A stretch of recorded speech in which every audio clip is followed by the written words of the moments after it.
Olá, macabros, tudo bem? Bom, hoje nós vamos abrir um novo quadro de resenhas de livros. E para marcar essa super estreia, eu trouxe para vocês esse livro maravilhoso aqui do universo Hellraiser. Relevem, tá, galera? Porque o inglês não é o meu forte. E eu quero dedicar essa resenha super especial de estreia ao nosso querido amigo que sempre tá ali comentando, dando um apoio pra gente, o senhor Hellraiser. Então, meu querido, essa estreia, essa resenha é especialmente dedicada a você, tá bom? Obrigada por todo o apoio, por toda a amizade. Bom, galera, esse livro aqui foi que deu origem a toda aquela saga de Clive Barker. Eu não sei se é assim que pronuncia, galera. Vamos lá, seguindo. Então, esse livro, o filme, na verdade, ele é muito fiel ao que contém, ao conteúdo desse livro, com algumas pequenas diferenças que a gente sempre sabe que tem. Como, por exemplo, um dos personagens principais, no livro, o nome dele é Rory, e no filme trata-se como Larry.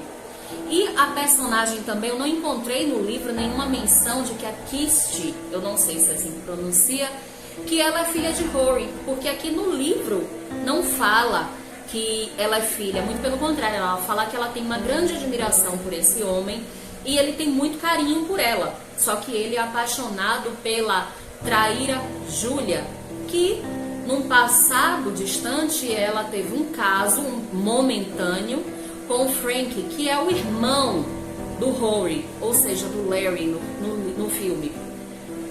E só que o tempo passa, né? O Frank desaparece subitamente e a Julia se casa com o Rory e eles vão morar na casa da avó que morreu, e essa casa ficou de herança para o Rory e para o Frank, sendo que ninguém sabe o paradeiro do Frank. E o que aconteceu com o Frank? Ele era uma pessoa que ele nunca estava satisfeito com os prazeres que a vida proporcionava para ele. Então, nas andanças dele, porque ele é meio que um andarilho, um cara loucão, que sempre está em busca de novas aventuras, ele se depara com um homem que fala para ele da caixinha de Le Marchand, que a pessoa que consegue decodificar o segredo que contém nessa caixa consegue atingir prazeres inimagináveis. Só que ele acredita que prazeres são prazeres sexuais, são prazeres que o ser humano consegue imaginar. Só que ao decodificar aquela caixa, ele liberta os cenobitas, que são aqueles demônios que muita gente tem conhecimento. E para os cenobitas, os prazeres são prazeres sádicos, são prazeres em proporcionar dor para a pessoa, para o próximo. Então eles levam a pessoa para o inferno, sofrendo dores terríveis. Bom, o Frank, infelizmente, consegue decodificar o segredo daquela caixa. E nesse momento que ele prepara todo um altar, que ele é orientado a preparar com coisas, inclusive tendo colhido urina para profanar aquele altar, porque ele acha que isso pode agradar os cenobitas. Ao decodificar essas caixas, ele começa a escutar sons de sinos, e isso desperta nele um medo. Só que ele vê que já é tarde, né? Porque ele diz assim, não, eu já decodifiquei, eu vou esperar, agora não tem mais jeito. Então aparece para ele a primeira cenobita e depois vão surgindo os outros, sendo que, gente, nesse livro, o Pinhead, ele não se apresenta. O Frank pergunta sobre o engenheiro, né? Acho que o demônio principal, não me recordo direito. Deixa aqui nos comentários pra gente, caso vocês tenham lembrança disso. Mas o cenobita fala que o engenheiro, ele só vai se apresentar quando for o momento oportuno. E então, galera, o Frank finalmente é levado para o inferno para sofrer aquelas torturas inimagináveis por toda a eternidade. Mas ele consegue encontrar alguma forma de escapar. Nesse meio tempo, o Rory se casa, infelizmente, com a traíra Julia, e eles se mudam para casa, essa casa onde o Frank fez todo esse ritual, nesse quarto úmido, que nesse livro existe essa referência a esse quarto úmido, que é onde o Frank fez a decodificação da caixa de Le Marchand e é levado para o inferno. E ele fica preso atrás das paredes que contém nesse quarto. Certo dia, o Rory fazendo um concerto, alguma coisa, ele se machuca de uma forma muito feia.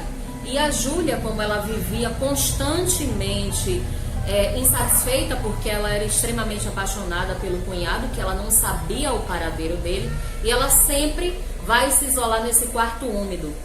E quando o Horace ele se machuca, ele vai parar exatamente nesse quarto, sangrando em profusão.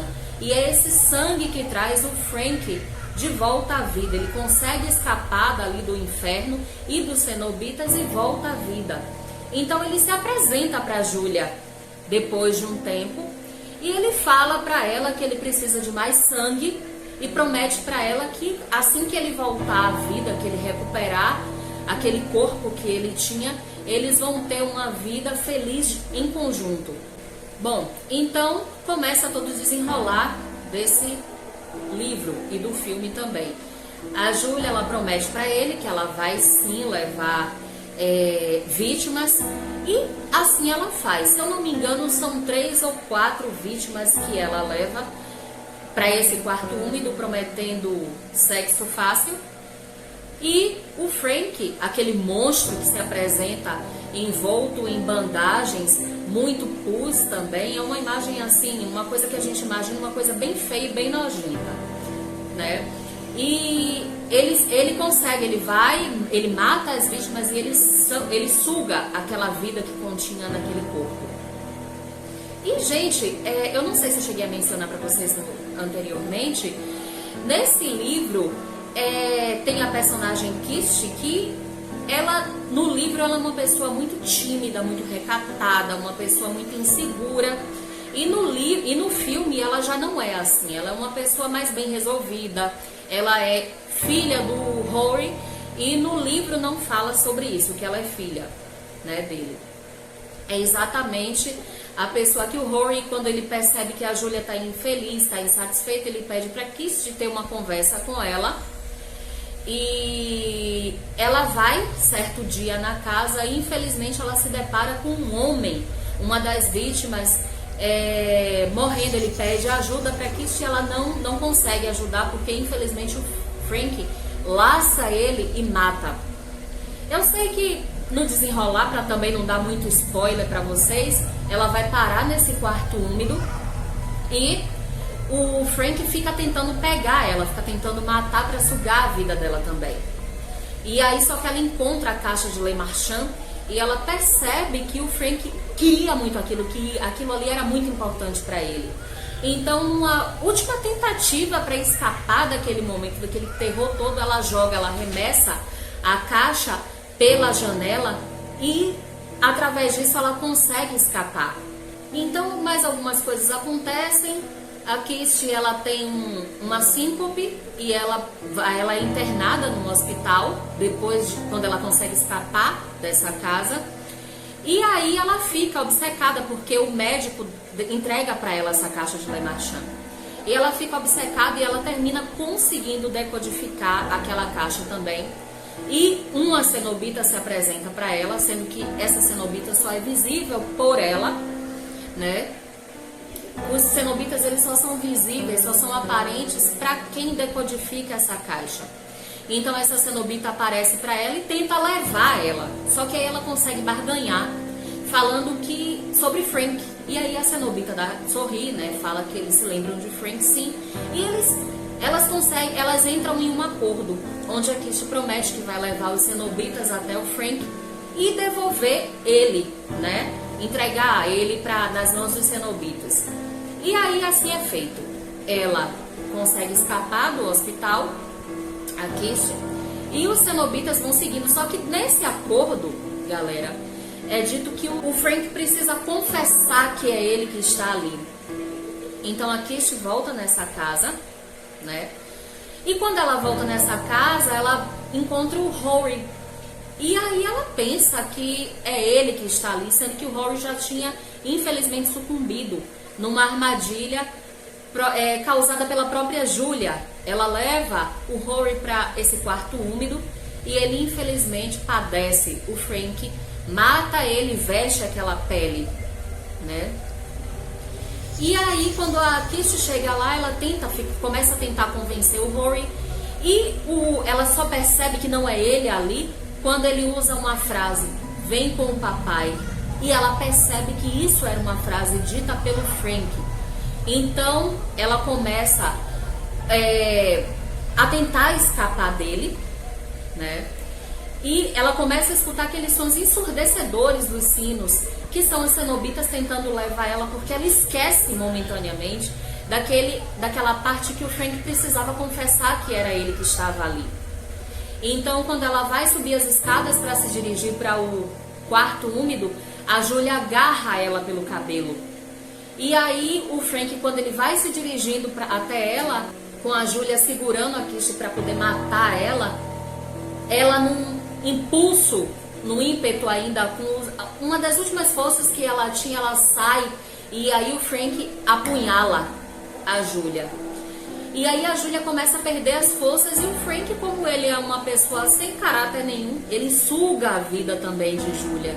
Ela fica apavorada, então quando ela tá caída ali no chão, ele senta e ele diz: não é nada pessoal.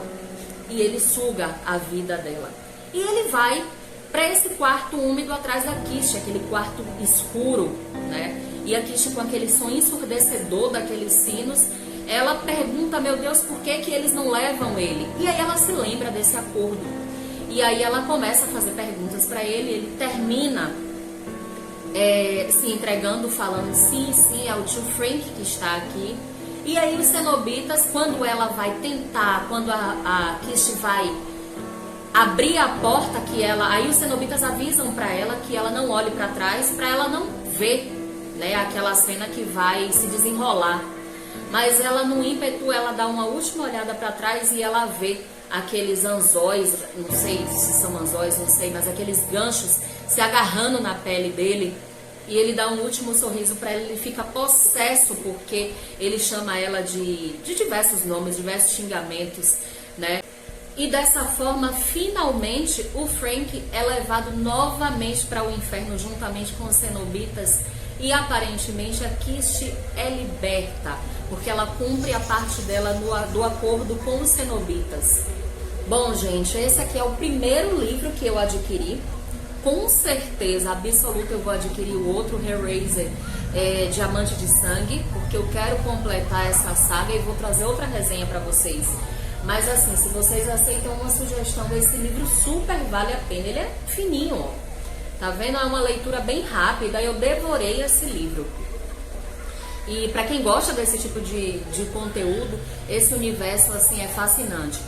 E não se deixem levar pela opinião dos outros, como eu não deixei. Não deixei e super valeu a pena. Bom, gente, não se esqueçam de se inscrever no canal, ativar o sininho de notificações para vocês serem sempre avisados quando eu lançar um conteúdo novo. E agora, com muito mais força, com fé em Deus. Espero muito que vocês tenham gostado. Beijos, galera. Até o próximo relato. Tchau, tchau.